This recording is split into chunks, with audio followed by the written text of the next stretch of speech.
Madam మీరు చెప్పండి, అంటే ఇప్పటికే 5గురు బలిదానాలు చేసుకోవడం జరిగింది ప్రత్యేక హోదా సాధన కోసం.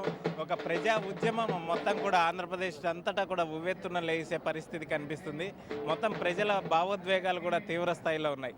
దీన్నంతా కూడా ఎట్లా చూస్తారు? వైఎస్ జగన్మోహన్ రెడ్డి దీక్ష రెండో రోజుకు కూడా చేరుకుంది. అనేక జిల్లాల్లో రిలే నిరాహార దీక్షలు కావచ్చు, సంఘీభావంగా పెద్ద ఎత్తున మద్దతు ప్రకటిస్తున్న పరిస్థితి ఉంది. దీన్నంతా కూడా నిన్న ప్రజాస్పందన చూశారు.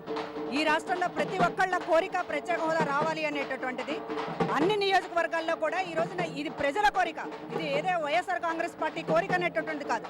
ప్రత్యేక హోదా అనేటటువంటిది సాధించేంత వరకు వదలకుండా 6 నెలలుగా వరుసగా పోరాటాలు వస్తున్నటువంటి పార్టీ మా పార్టీకి సంబంధించినటువంటి అధ్యక్షులు జగన్మోహన్ రెడ్డి గారు నిరాహార దీక్షకి కూర్చున్నటువంటి తర్వాత ఇవాళ రాష్ట్ర వ్యాప్తంగా అనేక చోట్ల నిరసనలు వెల్లువెత్తుతున్నటువంటి సమయంలో ప్రజల స్పందనని దృష్టిలో పెట్టుకోకుండా ఈరోజు ప్రజా వ్యతిరేకతని మూటగట్టుకుంటున్నటువంటి తెలుగుదేశం ప్రభుత్వం మేము ఒకటే అడుగుతున్నాం. ఈ రోజున ప్రతిపక్ష నాయకుడిగా ప్రత్యేక హోదా మీద ఈ రోజున నిరాహార దీక్ష చేస్తూ ఉంటే దీని మీద విమర్శించడానికి అసలు మీకు ఎట్లా మనసు ఒప్పుతుందని చెప్పి తెలుగుదేశం పార్టీ మంత్రులను అడుగుతున్నాం.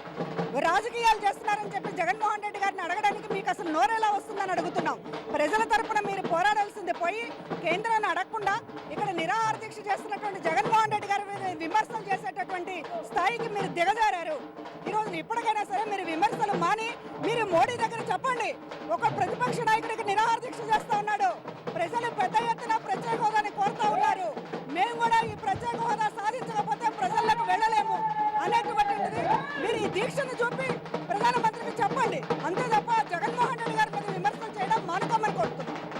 దీక్షకు మద్దతుగా వివిధ జిల్లాల నుంచి కూడా పెద్ద ఎత్తున అభిమానులు కావచ్చు, ప్రత్యేక హోదాని కాంక్షించేవారు ఇక్కడికి రావడం జరుగుతుంది కదా. వాళ్ళందరికీ కూడా ఏర్పాట్లు ఎలా జరిగినాయి? ఇక్కడ పూర్తిగా రెండో రోజు కూడా పూర్తిగా ప్రత్యేక హోదా ఉద్యమం ఏ స్థాయిలో ముందుకు స్వచ్ఛందంగా యువత తరలిస్తున్నారు. నిన్న మీరు చూశారు స్పందన. అంటే జగన్మోహన్ రెడ్డి గారి ఉపన్యాసానికి ప్రత్యేక హోదా వస్తే మాకు భవిష్యత్తు ఉంటుంది అనేటటువంటి యువత విద్యార్థులు నమ్ముతున్నారు కనుక పెద్ద ఎత్తున స్పందన వచ్చింది. అదేవిధంగా వివిధ జిల్లాల నుంచి వచ్చే వాళ్ళలో కూడా యువత ఎక్కువగా ఉన్నారు కనుక ఇవాళ వాళ్ళ భవిష్యత్తు పైన పడుతున్నటువంటి ఆందోళనకి ఈ దీక్ష అనేటటువంటి ఒక ప్రతిరూపం మాత్రమే. కాబట్టి రాష్ట్ర ప్రభుత్వం దీన్ని అర్థం చేసుకోవాలి. ఖచ్చితంగా ఇవాళ గుంటూరు పోర్ట్